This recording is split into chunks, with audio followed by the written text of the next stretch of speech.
Buenas noches. Conmoción en Francia tras el atentado yihadista de ayer en París, en el que 3 encapuchados asesinaron a 12 personas en el periódico Charlie Hebdo. Los sospechosos han huido al norte de Francia, donde la policía estrecha el cerco sobre ellos. Analizaremos con nuestros invitados este atentado contra la libertad de prensa y el aumento de la amenaza yihadista. Y hablaremos además del control en la gestión interna de la Universidad de Zaragoza, según un informe de la Cámara de Cuentas.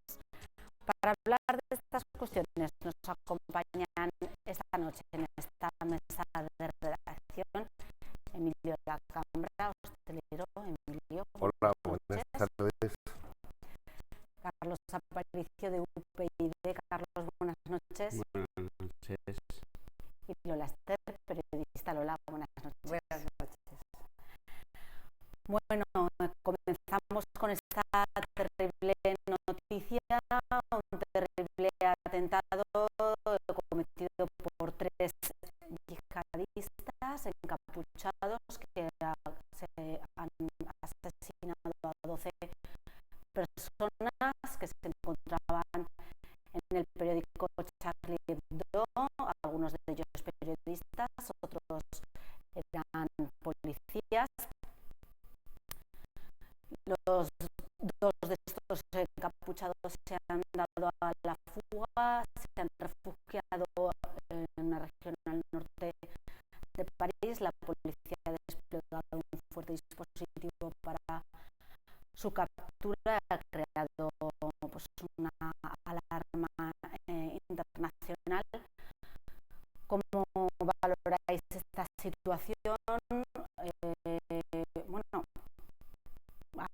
Un atentado contra la libertad de prensa, contra la misma democracia. Emilio. Hombre, yo creo que lo primero que hay que es manifestar nuestra solidaridad con el semanario y dar el pésame a las familias de los 12 asesinados. Eso ya de entrada. También quiero apuntar que yo creo que esto es una escalada de lo que es el islamismo radical en Occidente, y que empieza a ser serio y grave. Y pienso que habría que analizar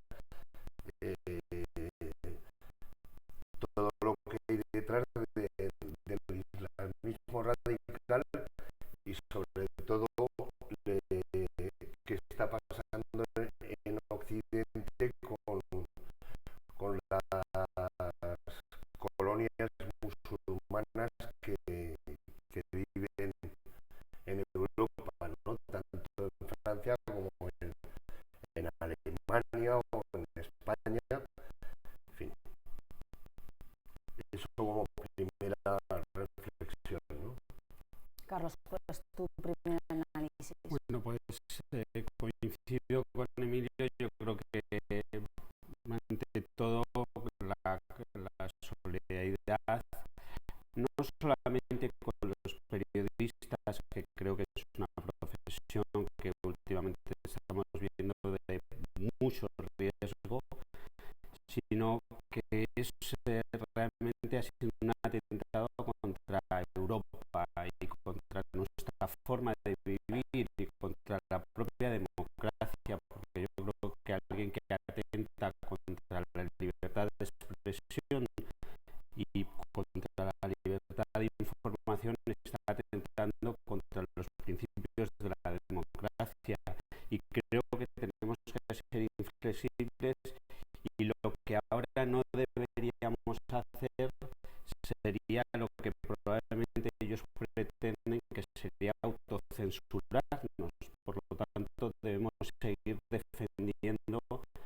nuestros ideales, nuestras convicciones, que son las europeas y que son las de la democracia. Y yo creo que es algo realmente mucho más grave de lo que puede ser, que ya de por sí es, que maten a una serie de personas, porque realmente atacan algo que es fundamental para la convivencia. Yo creo que Europa se debate ahora entre precisamente la salvaguardia y la protección de nuestras convicciones y ese pluralismo y esa acogida que nos caracteriza, y creo que es algo que marcará un punto de inflexión en Europa. Es un atentado contra la libertad de expresión en toda regla. Y la libertad de expresión creo que es un valor irrenunciable en cualquier sociedad civilizada o que pretendamos civilizada. Entonces,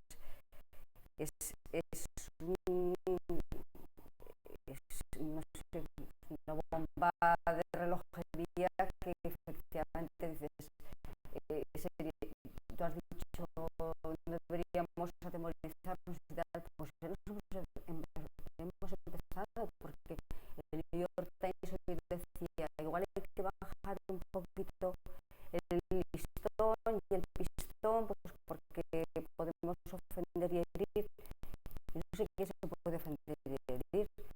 Uno de los dibujantes que ahora está debatiendo entre la vida y la muerte del Charlie Hebdo decía, cuando alguien le preguntó, ¿no se pasan ustedes un poco con las caricaturas, con las imágenes y tal? Y él decía, yo pienso como dibujante, como periodista, es decir,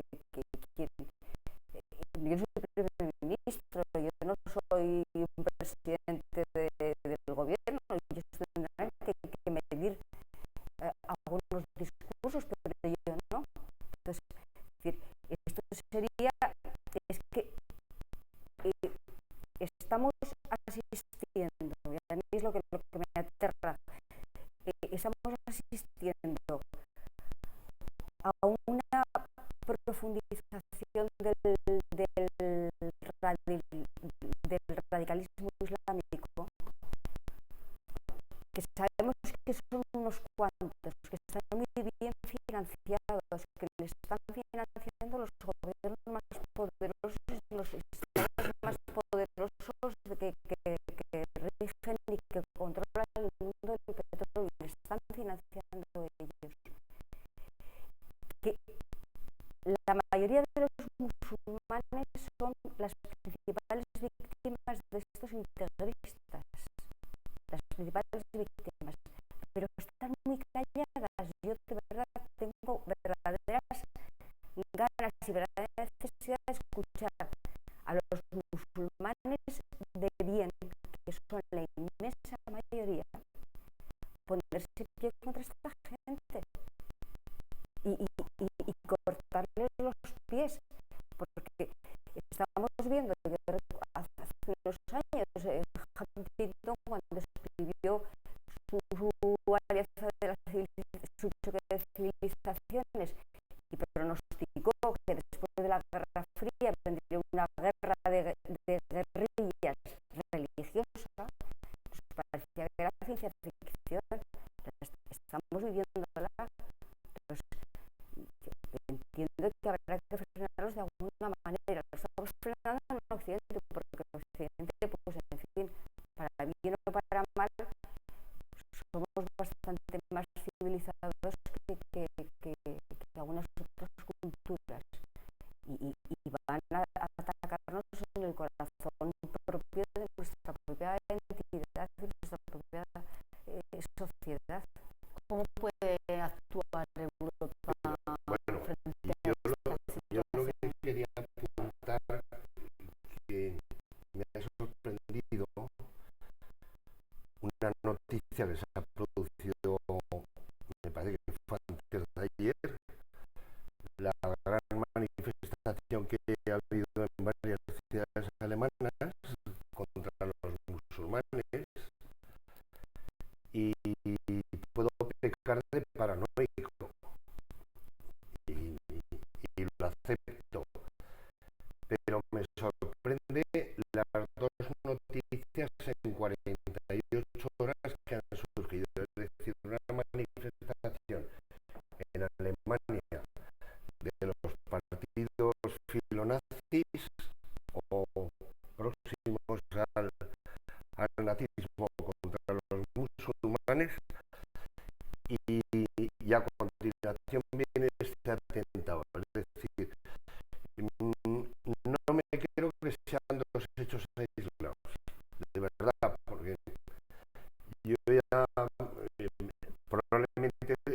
estoy un poco paranoico, pero me creo que van ligados.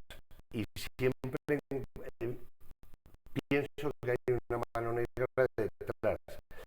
Y lo que apunta Lola, por ejemplo, es decir, el terrorismo islámico, ¿quién lo está financiando?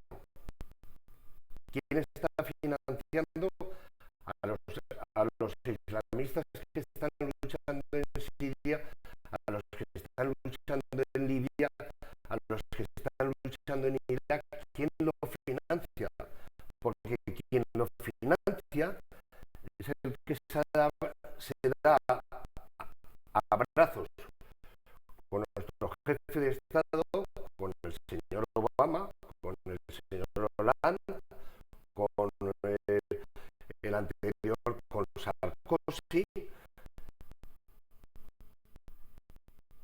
Saben que el dinero está saliendo de allí, es decir, las armas, es decir, todo el armamento que están utilizando en estos momentos los islamistas, tanto en Siria como en Libia o en Irak, los está financiando un país muy concreto y una zona muy concreta, que son nuestros aliados. Entonces, yo creo que hay que empezar por ahí. Y por otro lado, en Francia como en España todavía no, pero en Francia, en las grandes ciudades, tienes auténticos guetos en donde los chavales jóvenes, hijos de musulmanes, o sobre todo argelinos, pero son chavales ya franceses que han nacido en Francia, algunos son tercera generación, que ahí precisamente se está produciendo una situación de paro endémico de más del 30%. Y esa es una bomba que está ahí, que es un caldo de cultivo para que te surjan locos como los que ayer asesinaban a los periodistas, ¿no? Y eso creo que Europa y en general el mundo occidental lo tiene que tomar muy en serio. Solo con respecto a las manifestaciones en Alemania. Hubo dos manifestaciones, efectivamente, Sí.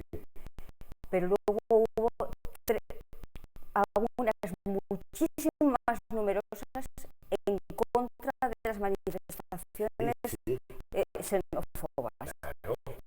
De tal manera, por ejemplo, en Colonia, la propia catedral de Colonia apagó la luz y como un detalle, dice, no estamos con estos filonazis que están manifestándose contra los musulmanes, los turcos, en absoluto. Es decir, que era muchísimo más numerosa la manifestación que estaba en contra de la manifestación que tú has dicho. Eso es importante. Sí, pero a mí me da mucho que pensar que se produzcan las dos noticias casi simultáneamente, es decir, en el tiempo, ¿no? Es decir, una manifestación contra los musulmanes, que además se le ha dado un tratamiento en los medios de comunicación, por lo menos aquí en España, yo lo he visto en las televisiones, los informativos, que le han dado un tratamiento espectacular, y de repente 24 horas más tarde se produce el asesinato de los 12 periodistas. Yo creo que es un tema muy importante y yo creo que Europa se tiene que tomar en serio esto. Y claro, yo no estoy muy de acuerdo en que además los culpables seamos nosotros mismos. O sea, yo creo que hay un fanatismo que se apoya en una creencia en este caso, y por supuesto que no estamos criminalizando a todas las personas que creen en el Islam o que siguen al Islam, ni muchísimo menos. Pero yo coincido con Lola. A mí me gustaría y me hubiera gustado que las autoridades aquí en España, que nosotros fuéramos capaces de integrar de alguna forma a los musulmanes que viven entre nosotros, y que hoy en la manifestación en la que hemos estado por la mañana, por ejemplo, en el Paseo de Sagasta, pues hubiera habido también musulmanes, porque eso sería muy bueno que se viese, tanto por un lado para que los propios que siguen, los propios musulmanes, viesen que no todo el mundo está de acuerdo con eso, y los que no somos musulmanes viésemos que efectivamente hay mucha gente que también está condenándolo, pero además que tiene que hacerse visible para que nosotros no criminalicemos, que creo que sería lo último que deberíamos hacer, a toda una religión. Cuando la época más dura de los atentados de ETA, es decir, a nadie se le ocurría fuera decir que todos los españoles éramos etarras, porque no lo éramos. Pero no, ¿por qué no lo éramos? Porque cada atentado de ETA la gente salíamos a la calle indignada y cabreada y doliente por los atentados, por lo cual es una manera de manifestar, que lo hemos hecho en el País Vasco, lo hemos hecho en el resto de España, pero el País Vasco también lo hacía la gente de bien. El País Vasco, acuérdate que fue a partir de un momento de Miguel Ángel Blanco, porque antes, y te lo digo porque yo he vivido fuera de España bastante tiempo, y durante mucho tiempo la gente identificaba a los vascos con terroristas. Durante mucho tiempo, hasta ya a finales de los años 90, en que empezaron a salir a la calle también masivamente. Que en una sociedad aquí, me consta que las manifestaciones que hubo en París, había muchos musulmanes en las manifestaciones, pero tienes razón, aquí no se pronuncian y estaría muy bien. Es decir, yo soy musulmán, no soy terrorista. No hace falta que nos lo digan porque lo sabemos. Es decir, sabemos distinguir. Pero bueno, estaría bien. A mí esos silencios son los que no me gustan absolutamente nada. Convendría, a mi juicio, analizar lo que es el terror, es decir, y ayer yo colgué una cosa en Facebook que me contestó mucha gente, y yo cité, me parece que en una de las respuestas cité a Noam Chomsky, y convendría leer a Noam Chomsky cuando habla, tiene un libro muy interesante que hablamos de terrorismo, en el que explica lo que es el terror. El terror lo ejerce el poder, el Estado. Ese es el que ejerce el poder, y es un terror indiscriminado para toda la población. Ese análisis no vale con los 10 periodistas y los policías en la calle. No vale. Continúo. Yo lo que digo es que terrorismo se ha ejercido en Irak, se está ejerciendo en Siria, se está ejerciendo en Libia. Pero ¿qué tiene que ver eso con los dos integristas que atentan contra los periodistas porque no les gustan las caricaturas? Es que bueno, una de las caricaturas que más les dolió y más les molesta es fantástica, sí. Porque hay una caricatura de Mahoma que dice, pero qué desgracia que me quieran tanto estos imbéciles. Qué desgracia. Sí, sí. Esa es la realidad. Les ha molestado las que han puesto, No pero podemos hacer una filosofía del terror con un asunto tan concreto. Podremos filosofar todo lo que queramos, pero es un asunto muy concreto. Es decir, porque esta revista es una revista que se ha caracterizado por defender la libertad, el laicismo, va contra todos los dogmas, han puesto al Papa verde, atentan contra todos los dogmas religiosos, el católico, el budista, el musulmán, todos. Solo se cabrean ellos, no, hombre, ¿qué vas a hacer? Que los demás tenemos una cultura que yo quiero defender en todo momento, independientemente de cualquier análisis de terror. Quiero defender esta cultura y esta yo lo que pasa es que creo que la escalada terrorista que se ha producido en los últimos 10 años tiene también sus orígenes. Pero con esto no. Esto es una consecuencia más probablemente de esa situación.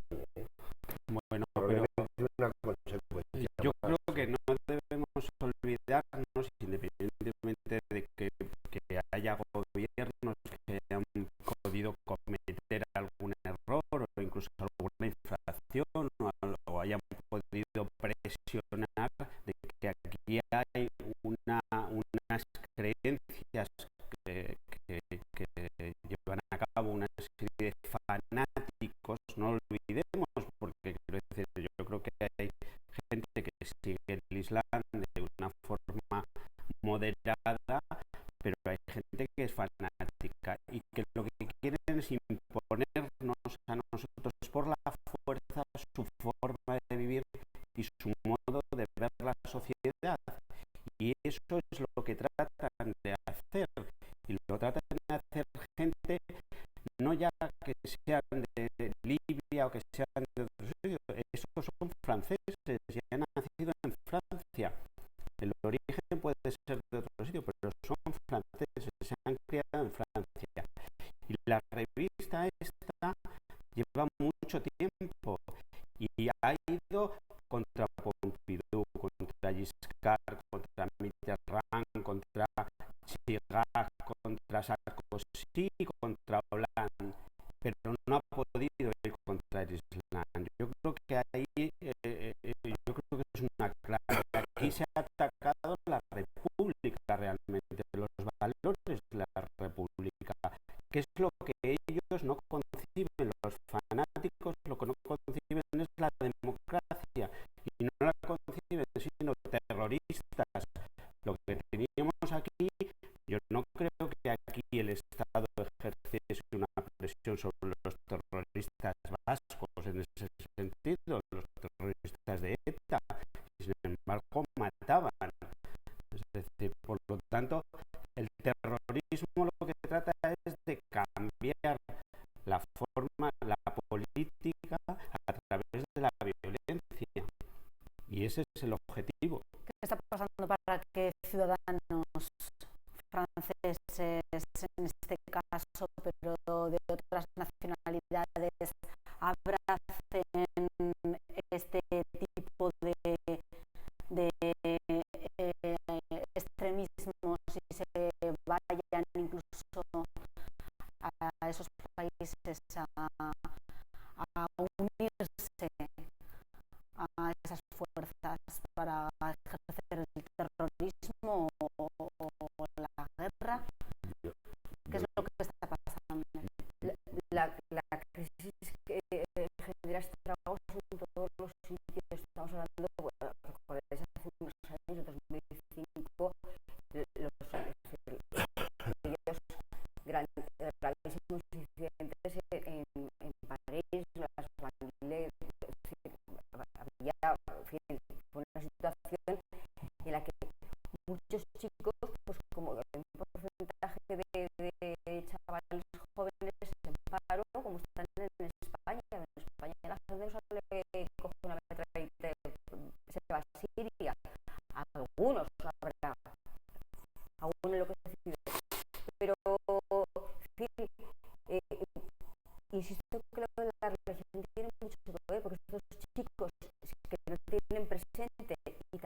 generaciones en futuro se les promete el oro y el moro, sobre todo con vírgenes en el cielo y no sé cuántas cosas más, y hacer ese tipo de cosas.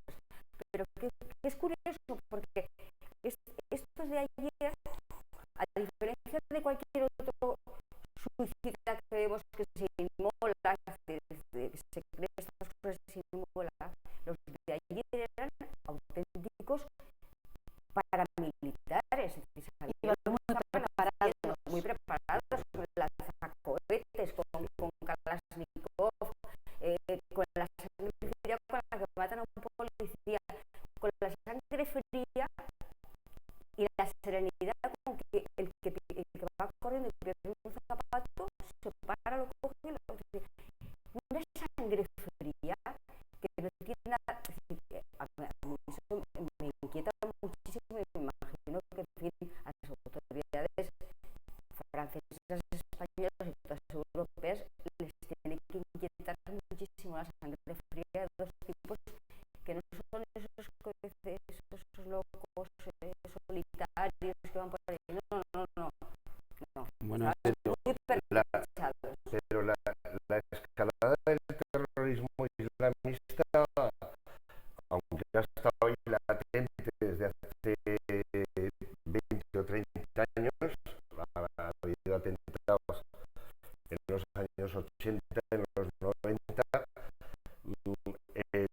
el aumento potencial ha sido a raíz, no nos engañemos, de la guerra de Irak. Y no estoy diciendo que ese sea el argumento fundamental, pero Occidente se ha encargado de cargarse ha intentado cargarse todos los sistemas políticos musulmanes laicos. Se han cargado a Saddam Hussein con mentiras, se lo cargaron. Era un dictador, evidentemente que era un dictador, pero lo que tiene ahora es una guerra civil sangrientísima, en donde están yendo yihadistas desde Melilla, desde Francia, desde Alemania, desde Inglaterra, desde Canadá, desde Estados Unidos, van a luchar allí. Es decir, habrá que analizar eso, habrá que analizar las causas. Pero yo creo que Emilio no es yo creo que no estamos en el contexto, es decir, es que da la sensación de que los pobres periodistas han sido matados con argumentos, le estamos dando argumentos a los que han asesinado, no, ni mucho menos. Estos son fanáticos y han matado no en nombre de Irak, ni contra Bush, ni contra nada de eso, han matado para defender a Alá. Para defender a Alá, lo hubieran matado estando Bush, no existiendo Bush, ni las Torres Gemelas, ni nada, porque su fanatismo les lleva a querer exterminarnos, es decir, y además lo dicen, es decir, quieren exterminarnos, y si no pueden con armas, con piedras, o sea, lo dicen ellos, es decir, entonces olvidémonos, a ellos les importa muy poco lo que digamos, lo que hagamos, lo que pensemos, les importa muy poco, o sea, y si no entendemos eso, no entendemos que realmente tenemos un problema, porque el fanatismo no es analizable de las causas de entonces la guerra de Irak o no la guerra de Irak. Yo creo que efectivamente estamos en otro tipo de guerras que no habíamos vivido hasta ahora y que realmente ya no se basan en unas contiendas en las que unos ejércitos se trasladan a un sitio y se enfrentan a otros, sino que ya las guerras van a través de todo el mundo y con unas ideas ideas que ya no se necesitan ejércitos, ya la televisión, las redes sociales, internet, ya hace que uno pueda fanatizarse. O sea, no tiene nada que ver ni siquiera con el paro. No sabemos la situación centenares de miles de musulmanes están muriendo en unas guerras provocadas por las petroleras en los países del Oriente Próximo y Afganistán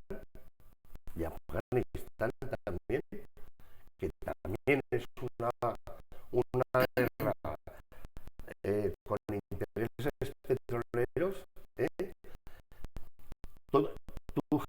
¿Tú crees que todos esos muertos lo que están generando es paz, pacificación, buen entendimiento? No te vayas tan allá. ¿Cuántas mujeres han muerto a lo largo de la historia simplemente porque no eran consideradas personas por parte de los países musulmanes? ¿Cuántas niñas son violadas con pocos años porque las casan con personas adultas? Y bueno, eso no tenemos vamos nada que ver a con el volver al tema las guerras de religión, que han realizado tres yihadistas. de religión, fíjate, en Lola, Europa. ¿qué podemos hacer? ¿Qué se puede hacer? ¿Qué puede hacer Europa? ¿Qué puede hacer España para, bueno, prepararse o intentar que esto no vuelva a pasar? Yo simplemente tengo que pensar en las guerras religiosas del siglo XVI y esto, si les dejamos, podemos ver una guerra religiosa como las del siglo XVI. Entiendo que tienen que frenar, efectivamente. Hombre, los sistemas y los servicios de inteligencia funcionan en estos países, porque ayer identificaron a estos tipos inmediatamente. La gente decía en los foros que compartimos Emilio y yo, ¿cómo se han podido identificar si van tapados? Bueno, pues porque los servicios de inteligencia son muy listos y tienen muchas claves, muchísimas claves. Entonces los identifican inmediatamente. Lo que efectivamente yo creo que los tienen controlados a casi todos, pero no solo basta con controlarlos, hay que ya meterlos en vereda. Tienen controlados porque estaban fichados estos por la fichados en Francia, en España, están fichadísimos. Bueno, pues es que yo creo que hace falta ya un tipo de una intervención mayor. Esa es una cosa. Y otra, de verdad, insisto, los musulmanes que viven entre nosotros y que trabajan con nosotros y que son muy bien acogidos y que están muy integrados, tienen que empezar ya a distanciarse un poco en cuanto es el fanatismo religioso de toda esta gente, porque yo creo que ese es uno de los caminos y una de que tenemos que perseguir. Bueno, si vamos a cambiar de tema, si os parece, porque hemos avanzado mucho en el tiempo y no vamos a poder abordar todos los temas. Hablaremos ahora de la Universidad de Zaragoza, de ese informe de la Cámara de Cuentas sobre la gestión interna de la entidad, en la que ha detectado deficiencias. Algunas eran antiguas, las viene arrastrando en el tiempo. Entre esas deficiencias destaca el control interno de su gestión y también su presupuesto y la política de personal.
la DGA no se elabora en el tiempo preciso, pues me imagino que para una institución que tiene que gestionar cerca de 300 millones de euros al año, supongo que le tiene que generar mucha tensión al equipo económico que elabore los presupuestos.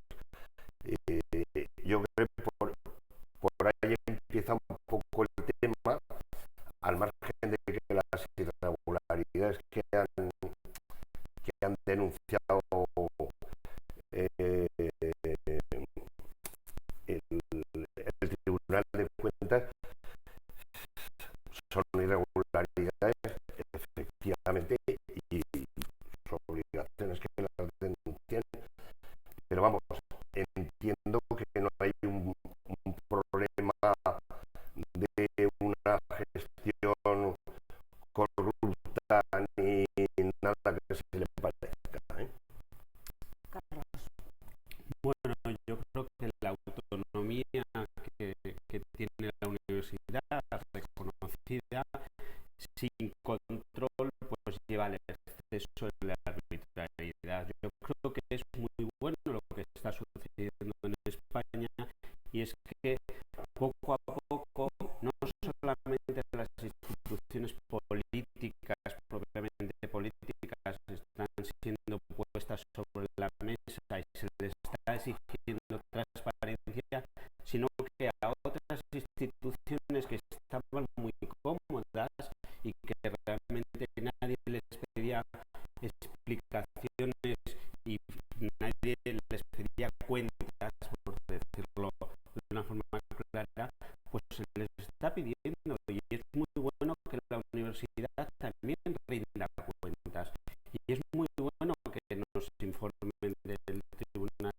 la Cámara de Cuentas, de todo lo que se le ha dicho que debe corregir y no ha corregido, pero no ahora, hace 2 años, porque este informe es de 2008-2012, es decir, que estamos hablando de cosas que ya se le había advertido en años anteriores y no se ha corregido. Yo creo que es muy bueno para la sociedad, incluso para la propia universidad, que sea transparente y que sepamos realmente dónde van las cuentas, en qué se utilizan, cuántos profesores se contratan, cómo se contratan, por qué hay un exceso, según la Cámara de Cuentas, de profesores eméritos que sobrepasa el 3% que marca la ley, por qué hay profesores que llevan interinos desde el 1990. Todo esto es muy bueno que se sepa, porque eso hace que podamos corregirlo. Y la universidad no puede ser una institución, porque además debe ser una institución central para la sociedad española y en concreto para la aragonesa, que esté exenta de esa fiscalización y de esa exigencia a la cual se debe toda institución que recibe dinero público. No olvidemos que la universidad recibe su mayor porcentaje de financiación de dinero público. Lola, con una facultad económica tan potente como la que hay en Zaragoza, yo creo que fallen las cuentas de la universidad me parece que es bastante triste. Y no es porque fallen por irregularidades, que decir, no es el caso, ¿no?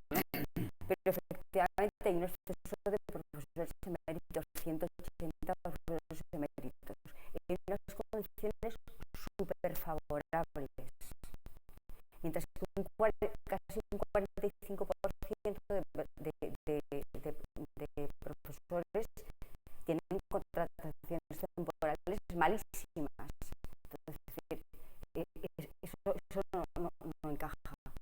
Entonces, no puede ser que la plantilla docente tenga este tipo de expresiones, que no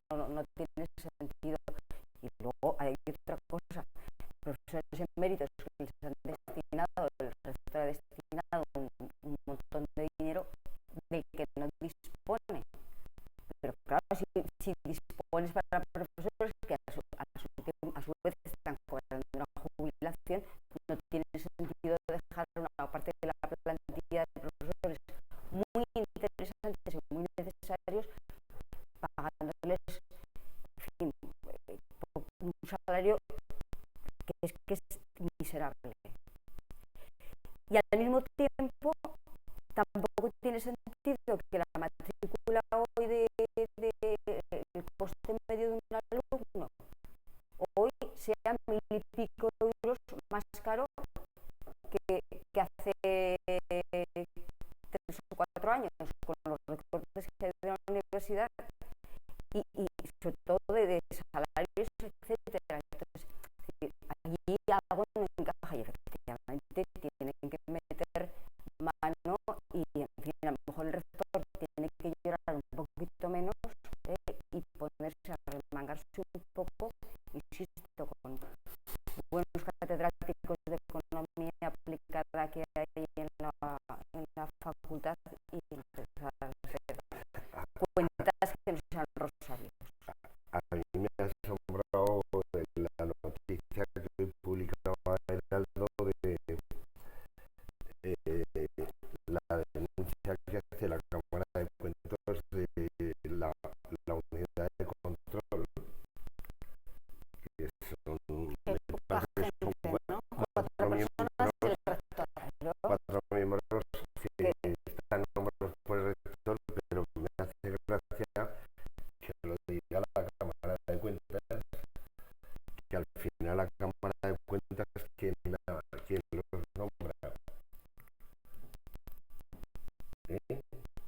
A los miembros que tienen que revisar todo eso, ¿quién los nombra? Son gente, el Parlamento a propuesta de los grupos políticos.